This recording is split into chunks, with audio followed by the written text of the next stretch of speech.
The courtroom door slammed shut, and every head turned.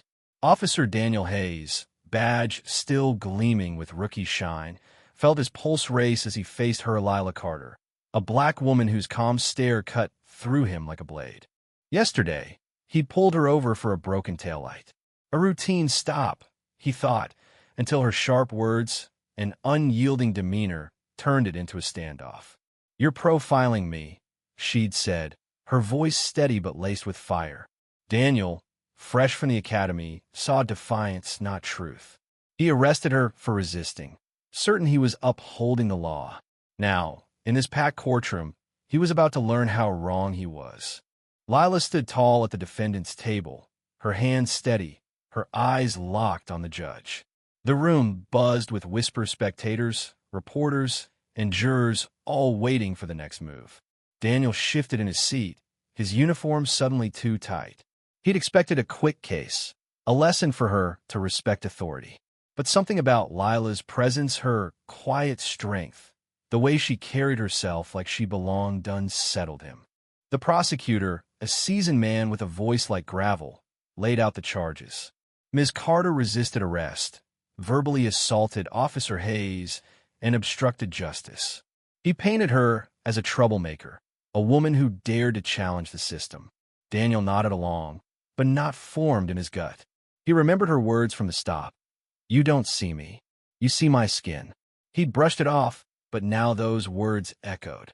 Lila's lawyer, a wiry woman with a fierce gaze, stood. "Your Honor, my client is not the criminal here. This is a case of racial bias, plain and simple." Gasps rippled through the crowd. Daniel's face burned. Bias? He'd followed protocol. He'd done his job, hadn't he? The lawyer called Lila to speak. She stepped forward, her voice clear and unwavering.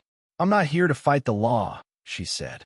"I'm here to fight the assumption that my blackness makes me a threat." The room fell silent, her words hanging heavy. She recounted the stop, how Daniel's tone shifted the moment he saw her, how his questions grew sharp, how his hand hovered near his gun. "I wasn't a person to him," she said. "I was a stereotype." Daniel's heart pounded. He wanted to shout, to defend himself, but doubt crept in. Had he misread her? Had he let fear guide him? The lawyer pressed on, introducing evidence. Dashcam footage showing Lila's calm compliance.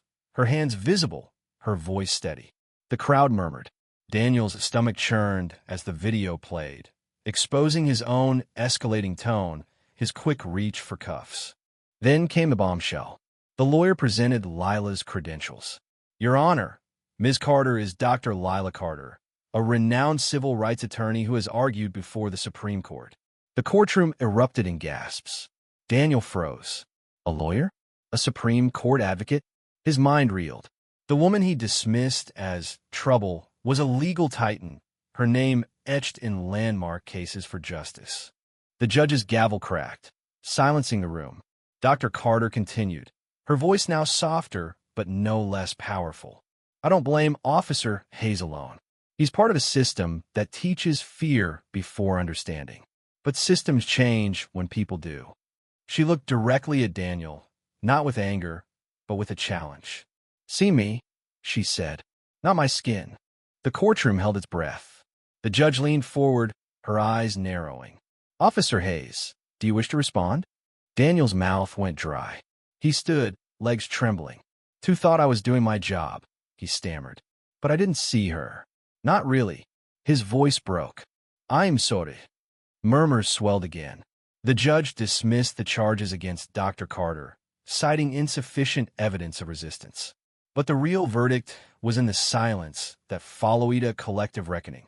Daniel's apology wasn't enough to erase the pain, but it was a start.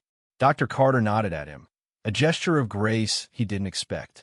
As the courtroom emptied, Daniel lingered, staring at the wooden signboard someone had left behind. Justice or prejudice?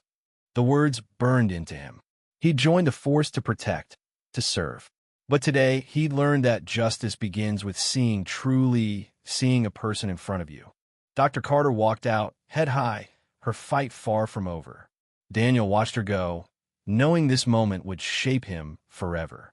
The system wasn't just broken, it was human, flawed, and capable of change. But only if he, and others like him, dared to listen. Thank you for listening. If you find it interesting, please like and subscribe to follow the next stories.